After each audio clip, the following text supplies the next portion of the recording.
Yes, it would be a pleasure, an honor to talk about my relationship with the schools in Taiwan. 6 or 7 years ago, I was invited to travel to Taiwan by Lee Bequar and her husband Jerry, who live in this area in Wisconsin.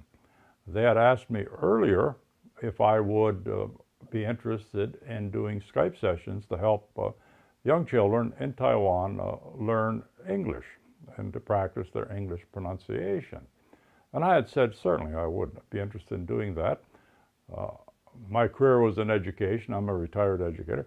Well, what happened was it was so enjoyable. I enjoyed it so much that I began to think that I wanted at some point in my life to go to Taiwan to visit, to meet the people that I've been working with.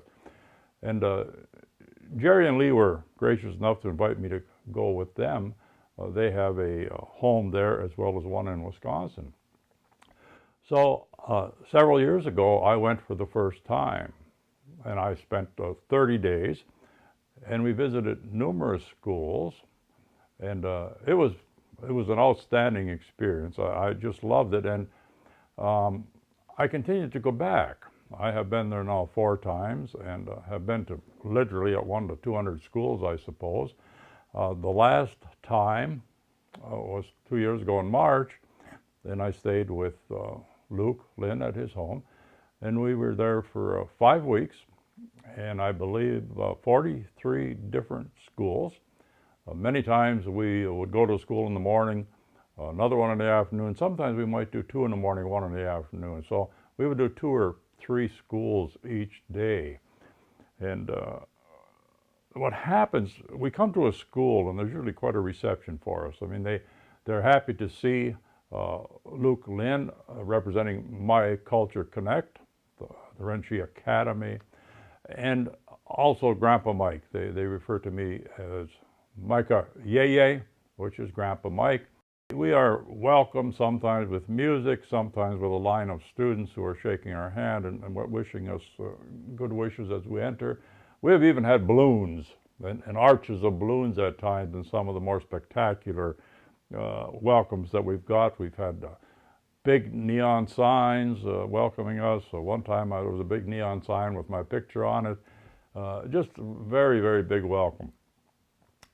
A typical day, we will go into a school and we will be taken to the principal's office, and that's kind of a social greeting.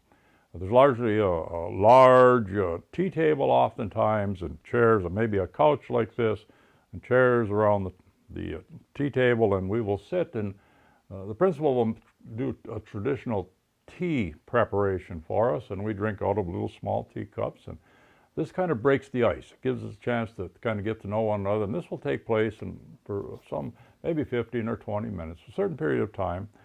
And then after that, we will go down into the classrooms, and a variety of things, any number of things actually happen there. Oftentimes the students will perform. They might play musical instruments, they may sing English songs, they may do plays.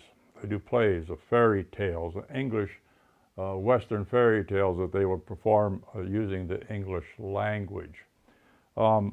Also, sometimes I will have slideshows. Perhaps I've got some preparation from my home in Wisconsin or Florida, and I will show them and explain them to the students and ask questions. They will often ask me questions. I will go down into the audience and kneel down. Sometimes the students are young, 3rd grade to 6th grade. I'll kneel down by them and talk to them and should encourage them to speak to me in English, which they do quite well.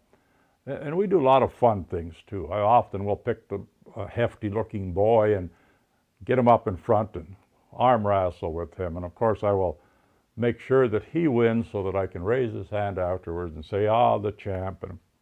Or sometimes we will tease and have a bit of fun with the girls, but they have long, black, beautiful ponytail. I might suggest I'm going to, or ask permission to cut the end of it off so that I can patch it on my white head and have black hair again, and any number of other things. They teach me calligraphy. I cannot count the number of times we've prepared some type of traditional Taiwanese food right in the classroom, which we then partake of after we are finished. I remember having spring rolls, uh, dumplings, Chinese dumplings, and many other delicacies. So calligraphy is a big undertaking. There's something that they pride themselves in. A good calligraphers are given great honor. And I have been taught to write my name in Chinese, Grandpa Mike, and to do some other basic figures and a lot of things like that. So what we're doing, it's English education. And one of our prime purposes is to help the children with their English. Being a native English speaker, in the rural areas in particular, I may be the first American they've met face to face, or one of the few. There are a few English teachers from America, Canada, South Africa in the schools, but it's usually a small number. So they may actually, in some of the more remote places, I may be the first foreign face right up front, other than on television or in a movie somewhere. So there, just a lot of the dynamics are just. I can just go on and on with this because I just jumped into my mind that we go out on the athletic field oftentimes. They show me their game, and sometimes I play with them. But it's a win-win situation. It's a situation whereby you're having an English education is taking place, but a cultural exchange is taking place as well. Sometimes I may talk about Thanksgiving, by way of example, in the United States. I might talk about Halloween, which the kids really like, and we even do trick-or-treating with them in the classroom. And I learn about their various holidays, the Chinese New Year. I have couplets that I put over my doorway here in the United States oftentimes at that time of the year because they have been gifted to me, and this is a traditional thing that they do, wishing for good fortune and good luck for the upcoming year. Just numerous things. We've worked very hard on trying to expand this, to establish what we call sister-school relationship with schools in the United States and Taiwan and also other nations. And we've had some success. That's a little harder to do, but we've had some success, and we're hoping for much more in the future.